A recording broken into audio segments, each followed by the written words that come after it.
People, c'est un thriller fantastique qui s'intéresse à deux sujets forts et au départ très différents, mais pour lesquels j'ai malgré tout, à travers mes recherches, trouvé certains points de convergence. Le premier de ces sujets concerne la légende du croque-mitaine. Il s'agit d'une créature mythologique dont nous avons tous entendu parler dans notre enfance, dans des histoires que l'on pouvait nous raconter pour nous mettre en garde, nous effrayer, mais dont on sait finalement que très peu de choses. Dans mes recherches, j'ai pu constater, avec une certaine stupéfaction, que cette légende existait depuis la nuit des temps, à travers différents peuples, différentes cultures, mais surtout différentes époques.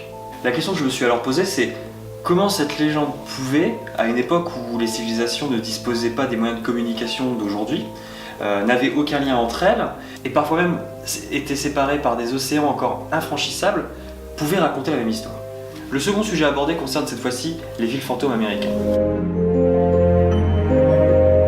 Des villes abandonnées, il en existe un peu partout dans le monde, mais celles qui se trouvent aux États-Unis sont très particulières, déjà parce qu'elles sont pour la plupart issues de l'exploitation minière. Quand les premiers colons européens sont arrivés sur le continent américain, l'une des premières choses qu'ils ont faites fut d'exploiter le sol pour des ressources naturelles qu'ils trouvèrent en quantité comme l'or, comme le cuivre ou le charbon. Ils se sont installés là où il y avait du travail et très vite, leurs exploitations devinrent suffisamment importantes pour y établir des camps, des villages et même des villes qui prospérèrent ainsi pendant de nombreuses années jusqu'au jour où, brutalement, tout s'arrêta. Dans beaucoup de cas, cela s'explique tout simplement par la fin des activités d'exploitation, les veines étaient taries et il n'y avait plus de travail. Mais dans certains cas, l'exploitation était encore possible. Il y avait encore du travail et pourtant les gens sont partis du jour au lendemain.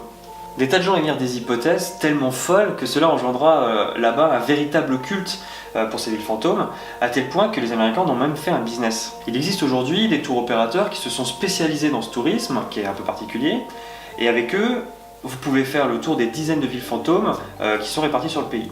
Et il y a des villes qui sont vraiment incroyables, ressemblant plus à des plateaux de cinéma qu'à des lieux où ont pu vivre autrefois des familles entières, comme ces véritables villes de western dans le désert, avec des saloons et des portes battantes. Mais l'une des villes les plus impressionnantes, selon moi, c'est Centralia. Comme les autres, Centralia était une ville minière qui reposait sur un important gisement, mais il y a une cinquantaine d'années environ, un feu de mine se déclara. Depuis ce jour, c'est un territoire qui est lunaire, désolé, où les routes sont toutes morcelées et craquelées, recouvertes de failles, d'où s'échappent des fumerolles.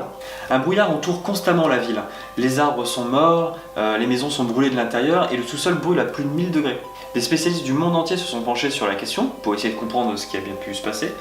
Mais aujourd'hui encore, cela reste un mystère total et absolu. Personne n'est en mesure de dire avec exactitude ce qui a pu provoquer cet incendie, pourquoi il brûle depuis une cinquantaine d'années et surtout, quand il s'arrêtera. Depuis, c'est une ville hors du temps, qui est devenue un véritable lieu de pèlerinage et une source d'inspiration pour de nombreux artistes. D'ailleurs, si vous êtes de ma génération, branché culture geek comme je peux l'être, vous connaissez cette ville sous un autre nom. Vous la connaissez sous le nom de Silent Hill.